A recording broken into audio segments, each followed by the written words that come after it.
자, 고3 16년 7월 학평 때 나왔던 사회지문입니다. 뭐 인수합병 지문인데 되게 오랜만에 보는 거네. 쌤은 지문 내용을 거의 까먹었거든. 그래서 천천히 할 건데 하면서 그냥 멍하니 듣고만 있지 말고 쌤이 뭐 이야기하면은 거기에 앞서가지고 뭔가 정보를 찾아낼 수 있고 그러면은 성공한 겁니다. 자, 일단 보시면 보기 문제고 적절하지 않은 거 찾는 문제니까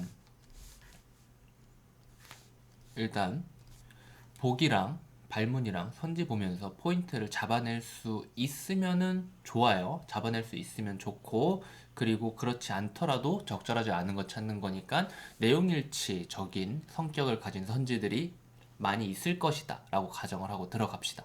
그럼 여기에서 뭘 포인트로 잡아야 돼? 지문을 읽었으면 알 거야. 뭘 포인트로 잡아야 돼? 이건 어떤 인수합병인지를 이걸 보고 말할 수 있으면 일단 성공한 것일 겁니다.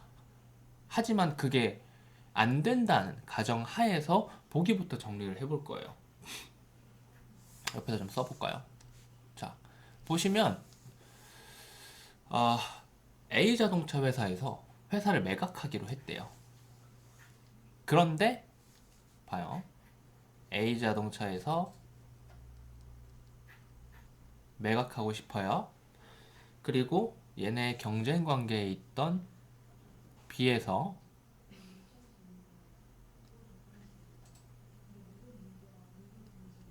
인수합병을 하고 싶은데 그 목적이 뭐예요? 목적? 생산 단가를 낮추고 가격 경쟁력을 증가시키기 위해서 인수합병을 했대요. 근데 이게 왜 이렇게 되는 건지는 알겠어? 회사가 커질수록 규모의 경제가 일어나서 공장도 많아지고 더 많이 생산할 수 있다. 뭐 이런 식으로 생각하시면 됩니다. 그래서 A 회사의 노동조합이죠. 거기에 이제 고용되어 있는 직원들의 조합이라고 보시면 됩니다. 노조는 반대했지만 B 회사는 뭐 때문에? 생산 단가를 낮춤으로써 가격 경쟁력을 증가시키기 위한 방안으로 덩치를 불리는 걸 선택한 거예요. 노조는 왜 반대를 했을까? B 회사에서 인수합병을 해서 생산 단가를 낮추면은 이 원래 A 회사에서 있던 이 생산 단가에 뭐가 들어가니? 생산 단가에 되게 많은 게 들어가겠지. 하지만 거기에서 가장 큰 구성 요소는 노동비라고 보시면 됩니다. 이렇게 사람을 써가지고 뭔가를 만드는 일은 이 노동비도 줄여버릴 거란 말이야. 임금. 그러니까 당연히 반대를 하게. 노조는 무조건 자기 임금을 가지고밖에 안 싸워요. 왜? 회사에 왜 다녀? 돈 받기 위해서 다니잖아. 내가 받는 돈이 줄어들면 싸우는 거예요. 내가 받는 돈을 늘리기 위해서 싸우는 거예요. 그래서 인수합병이 되면은 어떤 그림이 그려질지 뻔히 보이는 거죠. 그래서 결국은 인수합병이 됩니다. 그쵸? 그래서 A 자동차 회사와 결합한 B 자동차 회사가 됐어요. A 플러스 B 자동차 회사가 됐어요. 시장 점유율이 높죠. 자, 여기서 잠깐 스톱. 제가 아까 내용일치적인 선지들이 있을 것이다 라고 했잖아요. 이게 지문에서 뽑아온 내용일치뿐만이 아니라 이런 장문의 보기들에는 보기에서 나온 말 가지고 내용일치를 물어보는 것도 많아요.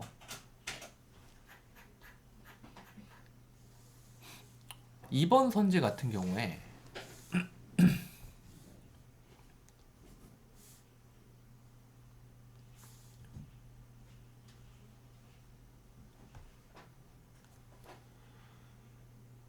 요런 말이 있죠.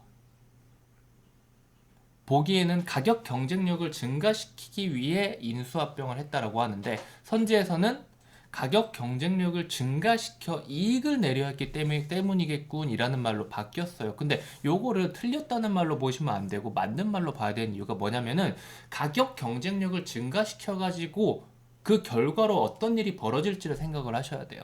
가격 경쟁력을 증가시키면 어떻게 돼요?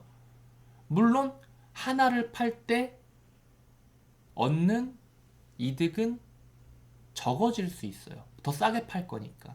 근데 그럼으로써 줄어든 이익분보다, 한 대에서 줄어든 이익분보다 전체 판매량이 그 줄어든 비율보다 전체 판매량이 더 많아져 버리면 전체 이득은 더 커지겠죠. 이 가격 경쟁력이라는 건 그런 개념에서 생각을 하셔야 돼요. 회사가 왜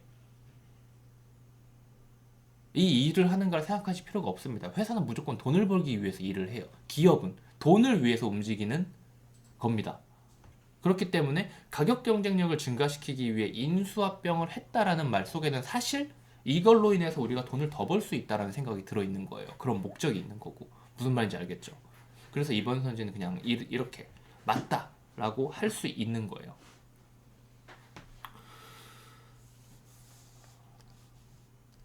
다시 보기로 넘어가 봅시다. 그래서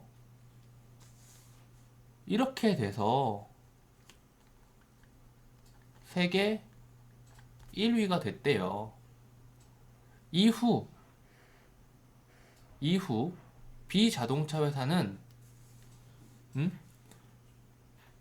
여기서도 A 플러스 B 자동차 회사라고 했지만 사실 주인은 요거죠. 이름은 비자동차 회사인 거죠. 그쵸? 여기에 원자재 공급을 안정적으로 받기 위해서 철강 회사까지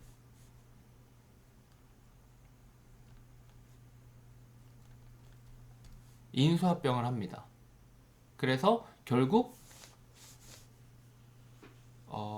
여기 지우고요. 결국 여기서 다시 내려와서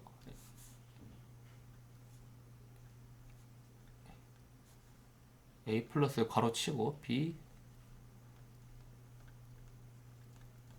더하기 철강 회사까지 합쳐져 있으니 이제 자동차 회사라고 하는 것은 아니고 어떻게 돼요? 결국 B사 혹은 B그룹이 된 거죠. 그런데 B사는 여태까지 무슨 일들을 했어요? 단가를 낮추고 가격 경쟁력을 올리고 원자재를 안정적으로 공급받기 위한, 결국은 전부 다 가격 경쟁력, 단가적인 차원에서 일을 해왔던 거죠. 그래서 당연하게 신기술 연구에 소홀할 수밖에 없게 될 겁니다. 그쵸? 신기술 연구에 소홀할 수밖에 없게 될 거예요. 가격 경쟁력을 늘렸으니까. 신기술 연구는 뭐예요? 가격 경쟁력을 올리는 쪽으로는 신기술 연구에 성공하면 그 이후에 가격 경쟁력이 올라갈 수도 있겠죠. 더 좋고 더 성능 좋고 가격이 덜 든 기술을 개발한다면. 하지만 그 전까지는 비용을 많이 들이는 일이잖아요. 성공할지 안 할지도 모르고. 그렇기 때문에 이거는 엄청 큰 돈을 투자해야 되는 일이에요. 그러면 가격 경쟁력은 당연히 낮아지겠죠. 가격 경쟁력을 높이려면 결국은 신기술 연구를 많이 할 수 없다. 그래서 분명 이때까지만 해도 세계 1위였는데 아마 여기서부터 계속 이 단가를 낮추고 가격 경쟁력을 올리려는 이 생각을 가졌을 때부터 이 신기술에 대한 개발, 의지, 실천, 행동하는 거, 그런 게 전부 다 그 과거보다 더 점점 낮아졌을 겁니다. 거기에 두는 무게감이. 그래서 결국은 어떻게 돼요?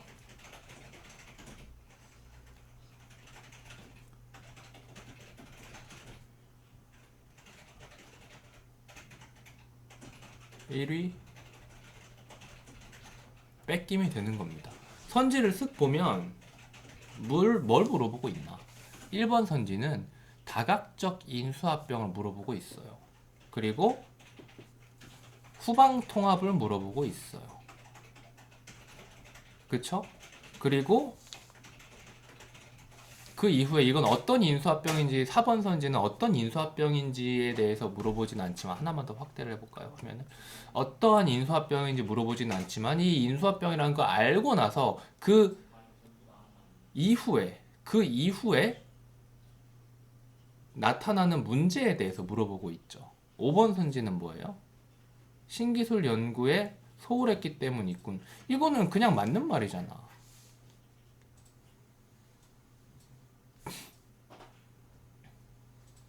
이거 그대로 복붙했죠. 5번은. 그래서 얘도 그냥 맞는 말이다. 그래서 1번, 3번, 4번을 확인하시면 되는데 자 봐봐요. 보기를 보고 그대로 판단할 수 있는 애들은 판단이 됐잖아. 1번, 3번, 4번은 뭐예요? 결국은 아까 처음에 제가 이야기했던 이게 어떤 인수합병인지를 특정 지으셔야 된다는 거예요. 지문으로 가볼까요? 이게 뭔지 머릿속에 떠올랐으면 성공이야. 자, 어떤 인수합병일까? 인수합병. 수평적 인수합병이 있고, 수직적 인수합병이 있고, 그리고 다각적 인수합병이 있어요. 그리고 보기에서 인수합병은 몇 번 이루어졌죠? 2번 이루어졌죠. B회사가 A회사를 처음에 인수합병하고, 그리고 B회사가 A회사를 인수합병한 후에 철강회사까지. 그 두 인수합병은 같을까 다를까? 그런 것도 생각을 해야겠죠. 그리고 맨 마지막 지문 뭐 안 보려고 했는데 보였으니까 말을 하자면은 여기 이 인수합병을 통한 외적인 성장에만 치우쳐 어쩌고 내적인 성장을 위한 투자에 소홀했다. 이게 보기에서 마지막 부분에 나왔고 5번 선지에 나왔던 이야기죠. 아무튼 윗부분을 봅시다. 수평적 인수합병은 어떤 녀석이에요? 수평적 인수합병은 같은 업종 간에 이루어지는 인수합병입니다. 그쵸? A회사, B회사의 관계가 수평적 인수합병이죠. 수직적 인수합병은 뭐죠? 그럼 A회사 더하기 B회사의 경우가 수평적 인수합병입니다. 수직적 인수합병은 뭐죠? 동일한 분야에 있으나 생산 활동 단계가 다른 업종 간에 이루어진 인수합병이다. 이게 뭐예요? 자동차의 원자재를 공급하는 기업과 자동차를 생산하는 기업이 인수합병하는 경우. 이거 뭐였죠? 자동차의 원자재 공급이 뭐였죠? 철강회사였죠. 그쵸, 철강회사. 원자재, 철강회사. 이거는 B회사 더하기 철강인 겁니다. 그쵸? 그리고 여기를 봤으면 이제 여기에 나와 있는 세부 내용을 가지고 판단을 해야겠죠. 앞에서부터 해도 되고 뭐 뒤에서부터 해도 되는데 저는 이게 보였으니까 이걸 먼저 할게요. 자, 방금 봤던 선지가 기억이 나셔야 됩니다. 장점과 단점이 있어요. 근데 단점에서 뭐가 있었죠? 선지에서 우리가 철강회사가 B회사가 인수합병한 기업이 철강회사죠. 그 철강회사, 특정 기업, 철강회사에 문제가 발생하는 경우 어떻게 돼요? 기업 전체가 위험해질 수도 있다. 이거 몇 번 선지에 나왔죠? 4번 선지에 나왔죠. 그대로 나왔죠. 그쵸? 그리고 다각적 인수합병, 후방통합, 다각적 인수합병이라는 이유, 뭐 이유? 다각적 인수합병이라는 말을 방금 봤나요, 우리가? 다각적 인수합병 뭐 안 봤잖아. 이 A 회사와 B 회사는 뭐였어요? 수평적 인수합병이잖아. 그쵸? 그러면 얘가 틀렸네요. 결국은 엄청나게 쉬운 문제였죠.